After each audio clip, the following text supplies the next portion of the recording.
This is one of our community chats. We do them periodically, usually about once a month on Thursdays.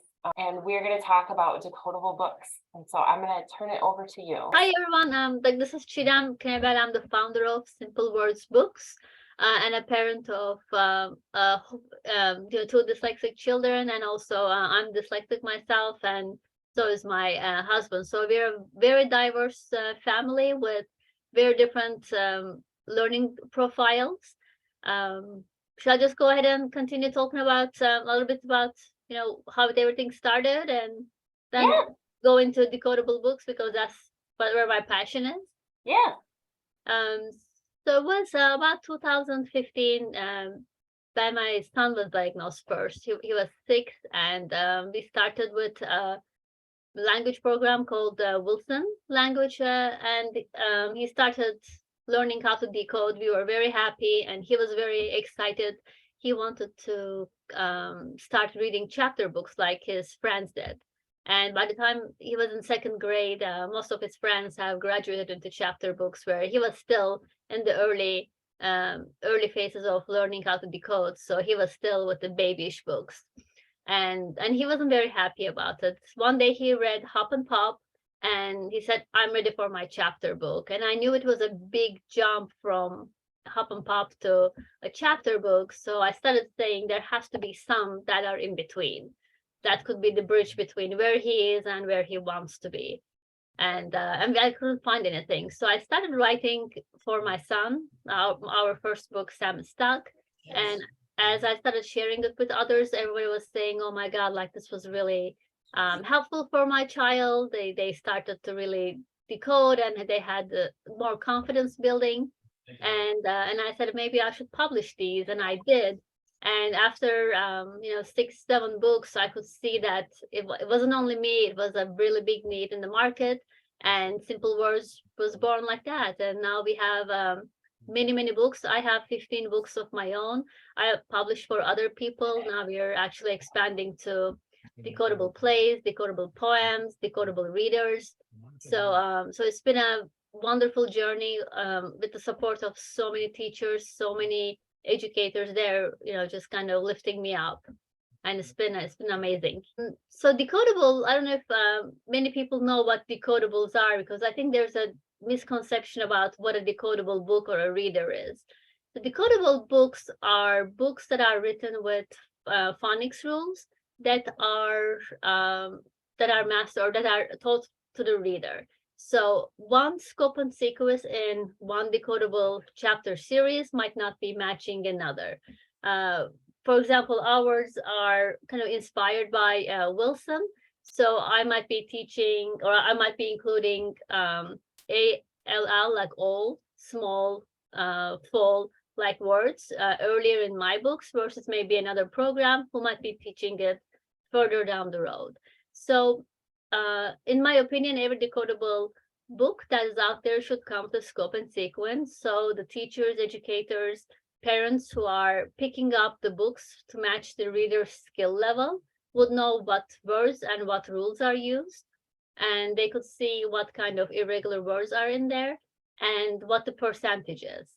And it's also, I think it's very important to look at how many unique words are used, because you really want to introduce as many words as possible when a reader is trying to decode and master a skill, because it's, I think, important that they try with various different words. Most of the dyslexic kids could memorize words quite easily. Maybe they might not retain it in the long term, but we want to make sure that they are decoding, they're not recalling the words from sight by memory. So having said that, what are the benefits of decodable books? So I always say that the goal of reading is comprehension. So if we're reading something and we don't know what we're reading, we don't understand what we're reading, then there really is no benefit of reading. Comprehension is the goal. So to be able to comprehend, we have to read with fluency, because if you're a very choppy reader, then we cannot really contain the meanings of words for a long time, and then the sentences, paragraphs don't make sense. So to be able to be a fluent reader, we really have to do repetition. So with repetition, of course, we need to, with practice, mastery comes. To be able to practice it, the early readers, the striving readers, need text that is at their level, because if we give them text that is at a higher level, they won't be able to decode the words, and they will be frustrated, and that will negatively affect their confidence. And also, we're just asking them to do something that they're not ready to. I always compare these to like reading to, for example, music. When we are trying to teach a child to play a piano, we don't give them a symphony and say, okay, start playing, right? We start with Twinkle, Twinkle, Little Star, and then level by practice, they become better players. And then at the end, we hope that they would be fluently playing, the Beethoven symphonies. Similarly with math, right? We don't start at first grade with algebra. We say, okay, these are the basic operations in math. We start with addition, then subtraction. So there's a logic to it. Then comes multiplication, then comes division. So that's similar to reading, right? We start with basic constants, then the short vowels, and we kind of build upon that. And as we build upon, we have to practice what we learn while we're trying to master the next phonics skill that we're learning. So I believe that decodable books are the bridge between traditional text and the babyish books that are out there that are very, very simple. So I'm trying to create an environment where striving readers or struggling readers have the materials to practice fluency, while they're also building their reading confidence, and also learning that what they have worked for is turning into results. And while they're building their confidence, they're also building their love of reading, and hopefully love of learning for a lifetime. So I think there was a question before about scope and sequence. So how would they know how a scope is matching the reader's skills? So if you're a parent, then I think the best way to have that information is from the teacher, the student's teachers or the tutor. You can look at the programs. Most of the programs that they are following would have their scope and sequence available online. In our books, we have our scope and sequence on our website. Most of the Decodable publishers have it, and you can see at what level what phonics rules are introduced. I believe that if a child is starting to struggle, then that might be a little bit too higher level for them. Couple of good things to look at when you're looking at decodables to see if it's a good match for your reader. The things to really be on the watch out for would be, are there illustrations? I'm not saying decodables, of course, shouldn't have illustrations. Illustrations are fun. I think it makes reading exciting, especially for the younger students. But the illustrations should not be used as a guessing tool, because we want the reader to decode the text, not guess or try to look at the illustrations and get context clues. So that's not the goal of reading. So I personally prefer no illustrations or very limited illustrations, but I think it is fun to have colorful books for the kids if they're enjoying that as well, as long as they're used for the right reasons. I prefer a little bit larger fonts. 12 to 16 is ideal depending on the age. I also always look at the way that because I target a little bit older readers with my books, I want to make sure that they do look like what others are reading in the classroom, so that they belong to that big chapter category, and they would be on the shelf, not like in that smaller baskets where more babyish books are. I always focus on making the chapters much shorter. My first book, Salmon Stuck, has 6 chapters, and I quickly realized that that was just too few. But my son, when he was reading, he would go when is this chapter ending? When is this chapter ending? And I realized that if I made the chapters a lot shorter, he would have a lot more confidence building a lot quicker. And also early on, most of the young readers don't have the stamina. So having a chapter that is relatively short with a nice break would be, I think, a good place for them to say, I accomplished, I worked hard, and tomorrow I can continue. I mentioned before, repetition is the key. So, I'm hoping that all the, striving readers will be able to, put the effort to read daily. If not, I would say at least like 3 to 5 times, even if it's a short period of time. I think it's important that that skill is practiced. I remember having when I first write the book, I had a copy in the car, I had a copy in my purse, with a copy in his bedroom. So if we were waiting, 5 minutes before practice, I would say, can you put in 3 sentences? And we would. Another thing I like to kind of point out is like the size of white space on a page. So text can be overwhelming, especially in the beginning for struggling readers. So I try to make sure that there's a lot of conversation. Paragraphs are short, pages are balanced.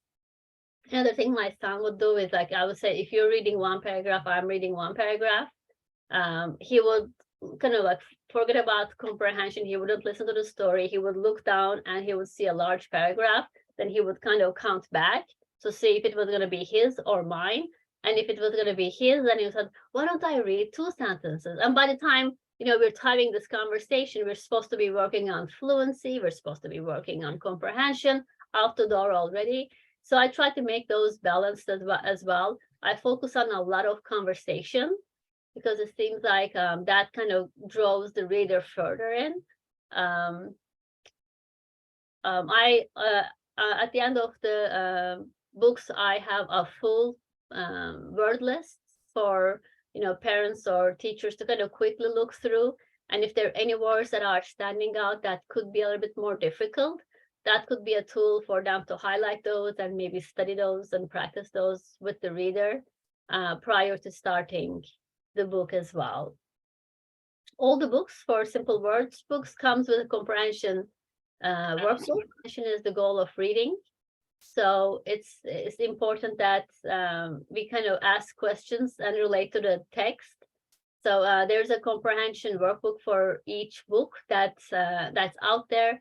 But in addition to that, I think while we're reading, we should try to kind of summarize the book just to make sure that comprehension is there and they're understanding what they're reading.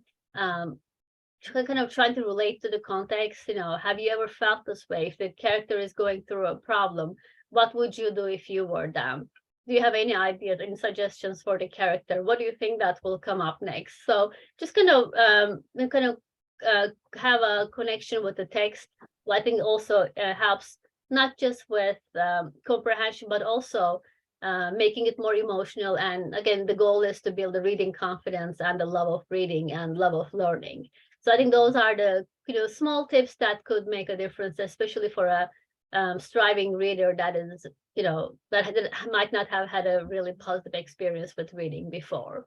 A few people sent some questions early on, and there was a question about the font we use, or is that the font we use, or I think it was just fonts in general. Fonts in general. Yeah. So I'll give my personal opinion, not to be disrespectful to anyone, but I personally believe that dyslexia font is not working for me. It didn't work for my children. I do have teachers and parents who email me and they swear that it works for their reader, and that's wonderful. So if you go to our website, simplewordsbooks.com, all the books you'll see there is written either with Century School Book font, which would be the novice levels, the 11 book series, or for the younger version, which is the early decodables, which are about 2,000 to 3,000 words. They're written with Century Gothic font, which is very similar to handwriting.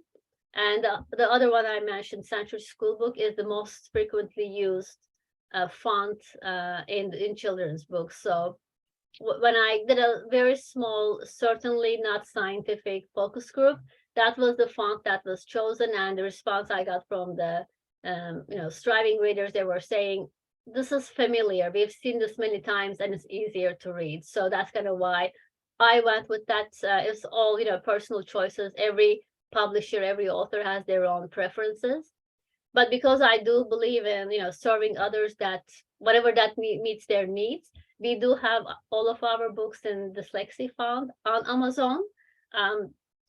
So if you feel like that is the font that works for your reader, then they're available for you as well. Any other questions, Anne, that might have come? I don't think so far, but I have one. I'm curious, if when you write, like, do you start with an idea or do you start with a phonic pattern and then like, I know if I'm working on like short I, like there's going to be like pig, like, do you start there or do you start with an idea and then look for words? Okay, this is my favorite question. So I told you already that I am neurodiverse. So growing up, I didn't read any books. I'm an engineer, and I never ever thought about any other path for myself because I wanted to work with numbers, not with letters.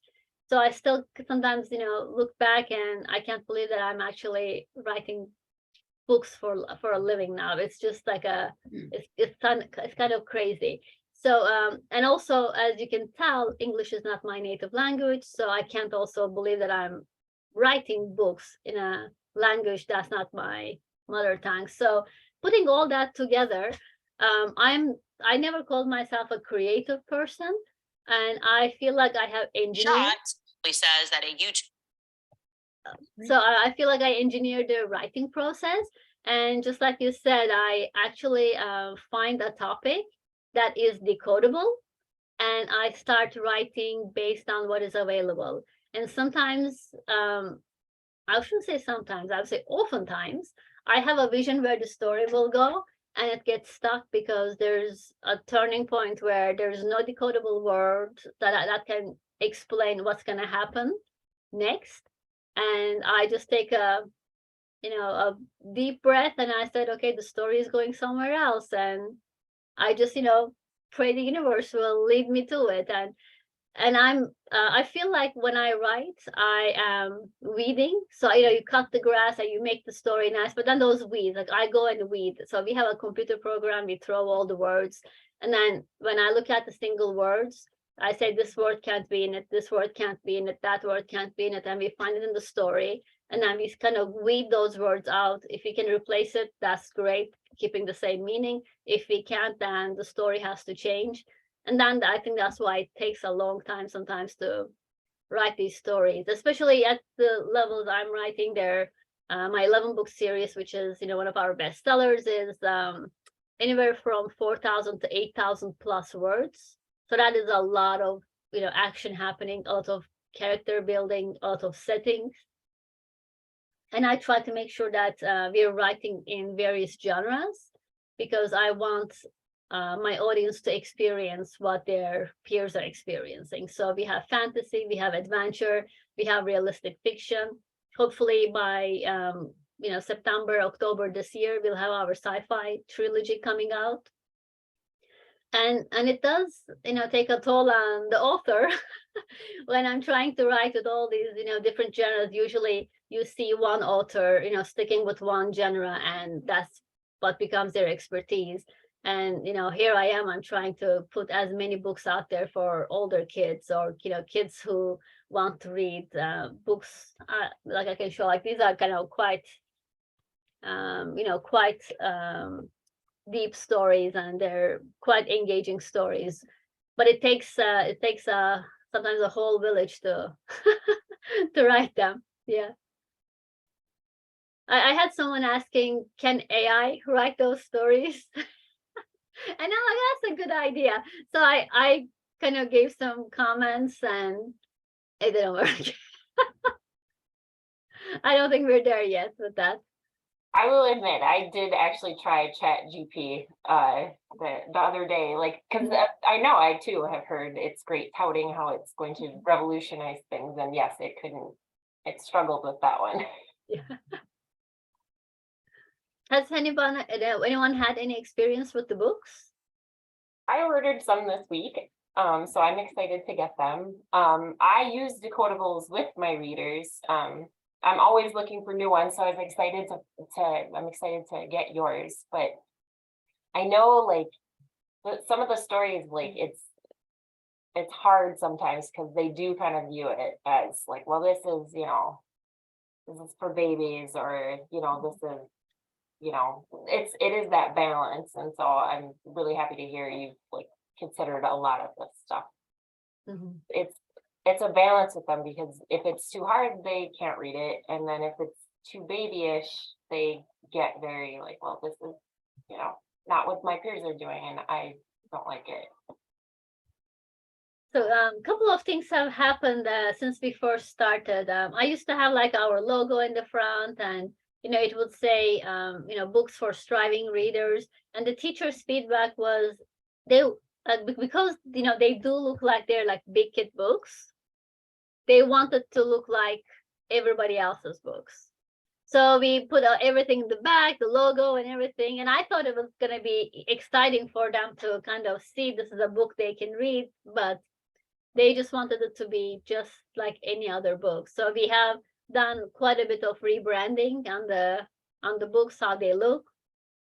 And if anybody has any suggestions, I always read every single email that comes.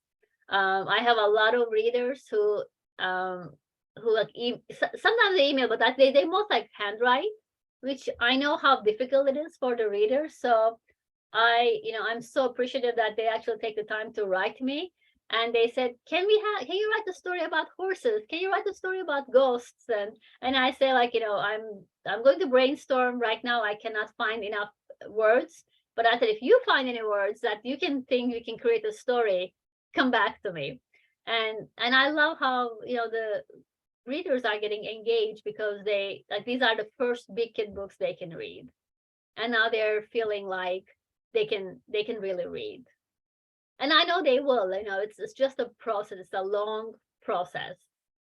And I have two kids who been through the process, and they're good readers now. And one loves reading, one doesn't love reading, but they are able to read. And my goal for both of them was, I just wanted them to to love reading, to love learning, to be curious. And I remember, when my son was saying, oh, I don't like books, which wasn't the case, because he loved being read to. And I knew that was a big, alarming flag for me, to say something has to be done here. We have to find these books that he can read. Did I see a question pop up here? Yeah, there are some questions in the chat. Gail was wondering if you had any tips to help with asking comprehension questions when reading with a child. Oh, that's a great question too. I'm really I think comprehension is really important to me, and I think one of the reasons why it is I seriously still struggle with comprehension. I have to really slow myself down. So when comprehension questions are asked to me about my books, I almost get like emotional, because that is really the goal of reading. I think there are a couple of things that you can do. Of course, there's the comprehension workbooks that come free when you purchase the books on our website. That come as a PDF. You can use those. But I think the most important thing with comprehension is getting the fluency up. And when I say fluency, I do not mean how fast the kid is reading. Accuracy is the most important thing. And then after accuracy, I would say, having automaticity. So when they see the words, they are starting to recall. And again, that comes with repetition. The expression, the reading with the expression is also, I think, helps comprehension.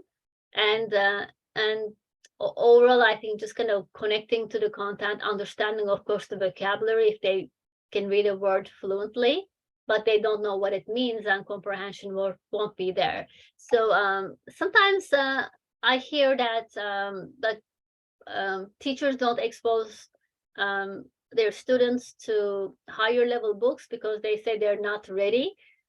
I'm totally against that, because it is very important for kids, even before they are able to read, even before kindergarten, to be exposed to a lot of vocabulary. Because when the vocabulary builds, and as reading comes afterwards, they will, when they read the word, they will understand the meaning. For readers who are maybe a little bit following slowly, audiobooks are great to build vocabulary. They can be read too. There are many other ways to build vocabulary, just the speaking. And if there are words, I try to use different words. In my books, I actually have always learned at least 1 or 2 new words in English writing each book. So I feel like when those words come, encourage them to ask the meaning. Can they Google today, if they don't have to use a dictionary like we did when we were younger. They can just go to their phone and say, hey, what's the meaning of this? And they can learn it. So kind of get them curious about, and they don't know a word, try to find the meaning and build that vocabulary.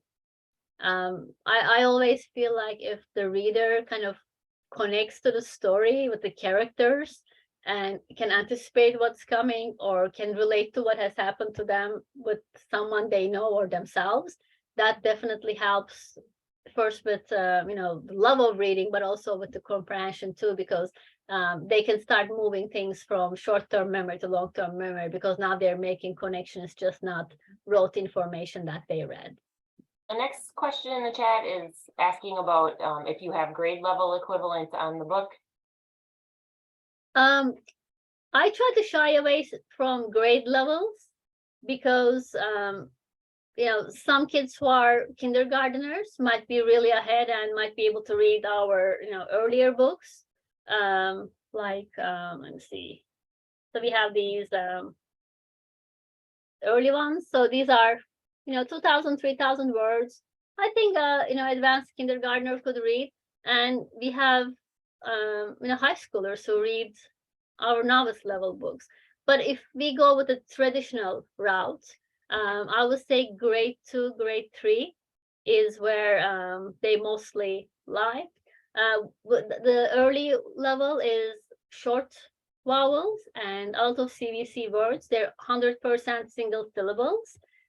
This level, they have a few other rules that are introduced, and there are a few multisyllable words, but they're usually like visit, fantastic, maybe like out of ing suffixes that are relatively easy, but the words are bigger, and the stories, of course, are a lot more deeper, and the characters are with extra words, we're able to build the characters in a lot more depth. So I would say like 2nd to 3rd grade in a traditional setting. Yeah. Then not a question, but a comment. Cheryl was saying that she likes to ask the struggling reader to read a book to a younger child, and then the younger child gets to listen to the book. The older student is successful in their reading, and it's a win-win. So as the struggling reader moves forward with their skills, their reading ability grows, and they can move forward. That is a fantastic comment. I mean, I love that. I suggest pets. I think they're very adorable listeners too. Maybe not cats, but we did the dogs, and that was a big success for us as well. I had my daughter put her dolls when my son was a lot younger, and he sometimes would just like sit on her lap and listen, but sometimes he didn't want to do anything with a book, so my daughter would read to her dolls, and we were always there to listen as well. And if you are, as a parent or a teacher, I think there's a place for correction, and there's a place for just saying enjoy the book. I have noticed when like our kids were reading, but they were reading from memory or they were guessing, we would stop them, because that's a habit we don't want them to practice. But if they were reading, or if they were hopping over a sentence or a word, or maybe mispronouncing something, if they were really in the zone and they were enjoying it, we would let it go. But of course, if you're in classroom, that's very different. This was independent reading at home for fun, just to, get their practice in, but also more for, building the confidence. So sometimes we kind of let those things go. But of course, if you're doing, instructional, then accuracy, as I said before, is the, biggest priority, I think. But sometimes, they just need to enjoy it, especially if they're home and, under a warm blanket with a hot chocolate in their hand. I think just, let them read. Yeah, I see that you're saying, thank you for explaining about the grade level equivalent. I ask because many parents often want to know the level at which their child is reading. Know the range helps me to know how to explain it to parents. Yeah, I was like that too. I was like, what is this? Like, what level, what grade level are they? Are they falling behind? I was just like that too, until I understood that, grade level doesn't really mean much. Because what I realized is there were a few, rules that my son learned in advance. So if you look at some levels, he was reading at maybe second grade level, but in some words where he was really struggling, he was still in kindergarten. So I think it really comes down to, what phonics skills they have been taught and what they have mastered. But I've been there as a parent too, so I understand. Did anybody else have any questions or comments? So what is the grade levels that you teach approximately? I teach K through 8. And so my kindergartners are kind of at risk students, and then I have full-blown 8th graders who struggle with decoding. So it's kind of, for me, I have a wide range, and they're all kind of unique, and so I'm always looking for something new to, because when we're reading the same things, yes, that builds fluency, but they get bored and they want new, interesting things, just like their peers. They're like, oh, I want to, and that's the thing too, is like I'm encouraging my librarian to get more decodable books, because I want them to be able to go into the library and be like, hey, I got this book. Like, it's not this like, everywhere I look, like there's nothing for me and everything is a struggle. So yeah, and we're getting comments from the audience, just K through 6, K through 8, and 6 through 8. We have gotten a really good feedback from adults as well, which certainly wasn't my target audience when I first started. We have prisons who have actually bought our books. We have tutors who are working with adults. We have ESL teachers who have found our books to be, very, engaging for, older foreigners who are trying to, learn how to speak and, read and write in English at an older age. So there's a lot of different uses that we have found out that certainly wasn't my target audience in the beginning, but I'm glad that we're able to help a wider audience. And they said they were struggling to find, especially for the adult version, they were struggling to find books that that they could actually say, okay, we read this and there's a comprehension portion too. Yeah, Cheryl says that I think all early K2 classrooms and all libraries should have a decodable bookshelf. I think so too. That's my dream. I actually when I first started writing, I said, I want decodable to be a genre. And they're like, what is decodable? Right now, like when we sell our books on Amazon, they go under disabilities section. And, our readers are not disabled. They just have a different path. And I would love like Amazon and all these libraries to start creating decodable sections. And I don't know if the audience is familiar with a Facebook group called Let's Talk Decodables. If not, maybe you can check it out. Amazing group led by Marianne Walden and a few other ladies who are going into libraries and encouraging libraries, supporting libraries to create decodable sections. and they are based out of New York, but they are all around the country. They're such hardworking group. It's a nonprofit organization, and I started kind of working with a few school libraries to see how they could start. Mostly, in the beginning, mostly I saw there would be a few teachers who would create a shelf in their classrooms.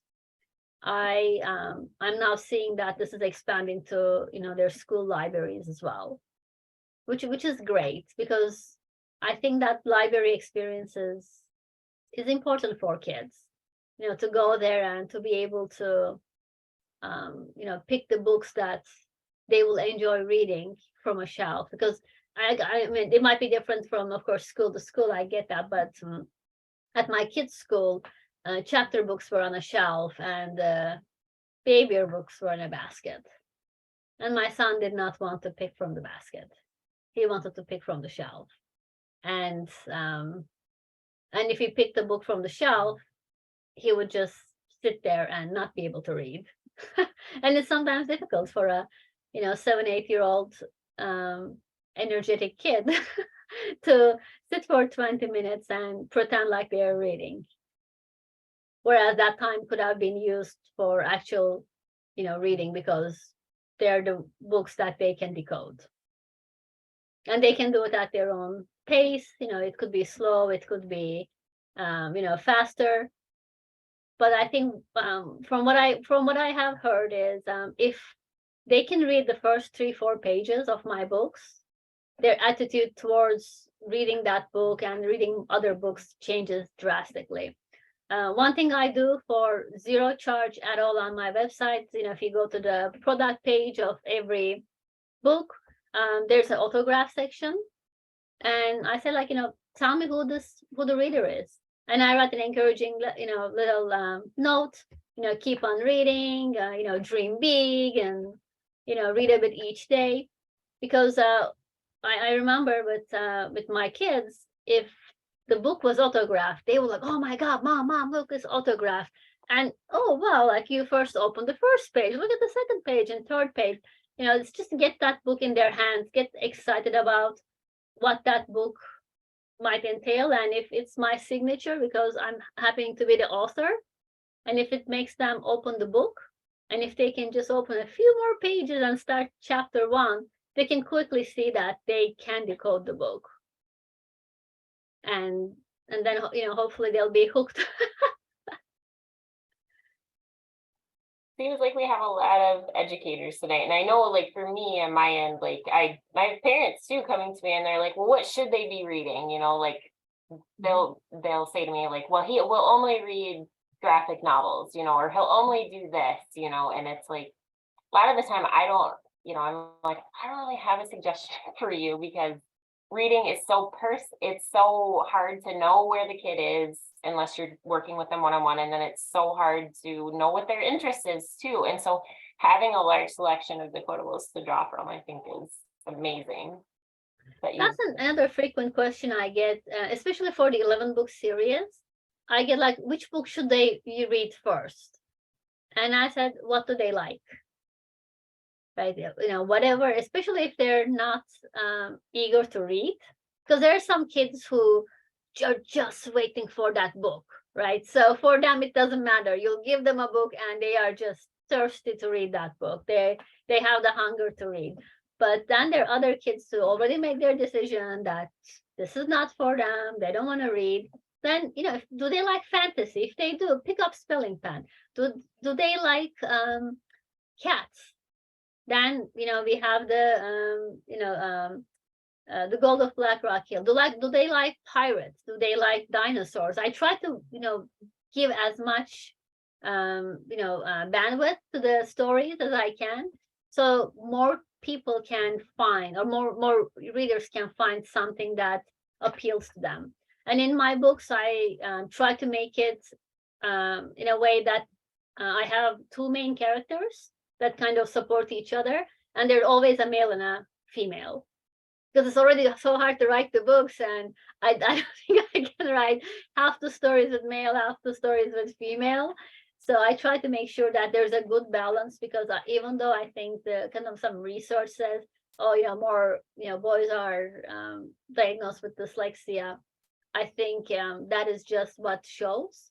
I know there are a lot of girls who go under the radar, and I want them to find themselves in these books as well. So if it's two cats, there's a female and a male cat, and yeah, I sometimes it's just like I say bummer because her and gets my decodability down versus him and his.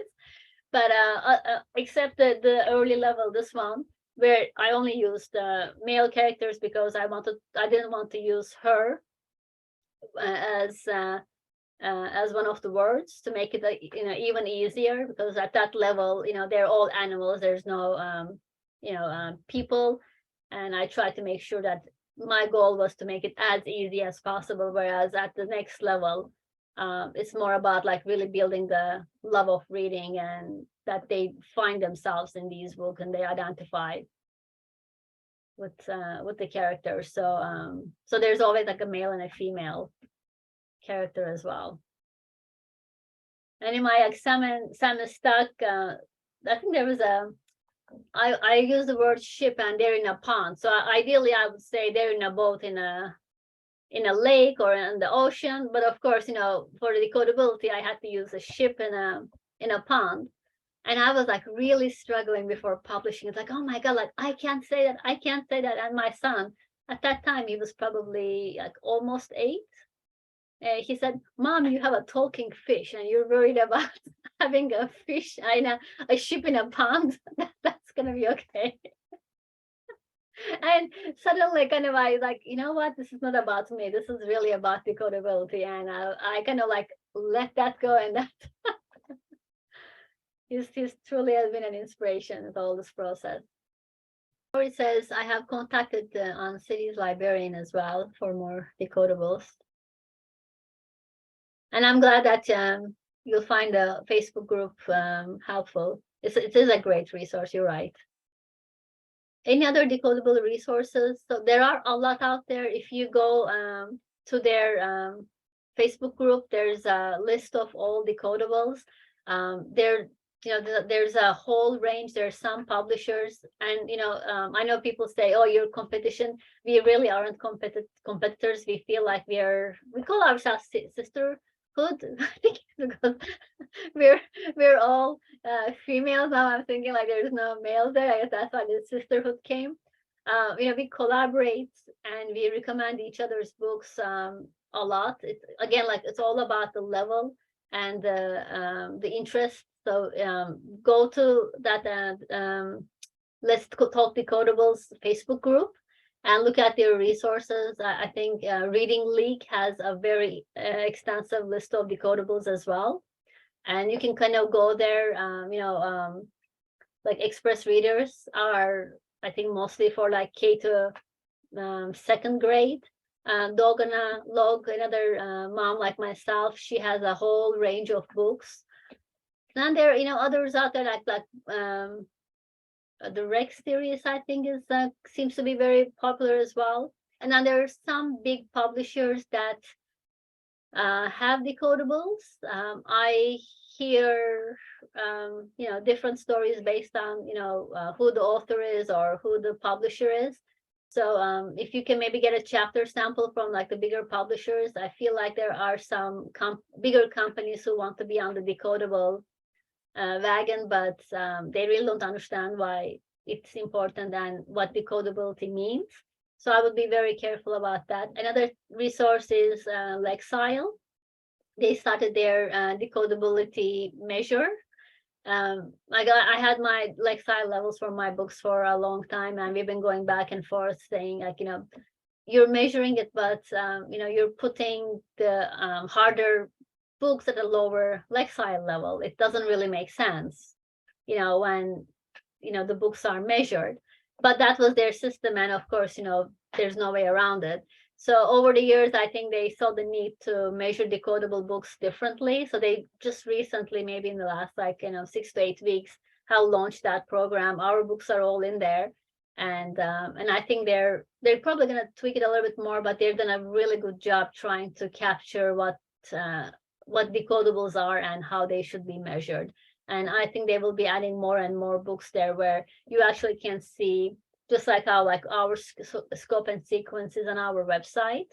And if you want to see and read a chapter sample for our books, you can go to simplewordsbooks.com/scope. So you can just see that scope and sequence. We have a very detailed one there where it's goes into like every phonics rule and how many words are in there for each, and you see what words and how many times they're used, and the percentages for each rule compared to the total word count. And they've done something similar as well. So you can see all the irregular words as well. And going back to that question I was talking about, what book they should pick first, I say, go to the scope page in our website and check the sample chapter. And if the reader is like, oh, I like this, or if and most of the teachers and especially parents know their kids, so if they're gonna read that sample chapter, they will get a feel about sometimes what book might be a good match for what child. This was really, really awesome. Thank you. I feel excited about just. I think we're just in the beginning, and I was saying, like, we really work closely with all publishers. And if you look at the traditional books out there, there are millions of them. You go to a library, there are shelves and aisles and aisles. There's something for everyone. And I would love Decodables to be that too. And I don't mean like Decodables should be, used as the final target. I always see that, at least, my books as the bridge between the first books that they read, the babyish books, to the traditional books. But when that gap takes a long time to cross, it's not everyone can make a leap, and some people just need to go step by step, and they need a bridge. And I'm hoping that Simple Words Books is becoming that bridge for those younger, or those even older students that need that extra support and that extra time. So we can meet all readers where they are and let them grow at their own speed. If there are no other questions, thank you all for coming. Be on the lookout for future things, and thank you again. This was so awesome. Well, thank you so much for having me. This was fun as always. And this is such a big passion for me. I can talk about it for hours. You're among and for anyone who wants to reach, you can reach me at Knebel, Knebel @simplewordsbooks.com, or like orders, ORDERS @simplewordsbooks.com. Sometimes orders is easier than my last name. I know my family never thought I would leave. You should see my maiden last name. That's crazy. But just reach out to me if you have any comments. There's sometimes people say, oh, this word is not pronounced right in this, or it's not written spelled right. So I read every single email, and I take into account every comment that I receive from young readers to teachers to parents. So I'm always appreciative of your support, and I'm here to support you as well. Awesome. Thank you. Thank you so much. Have a good evening. Bye-bye.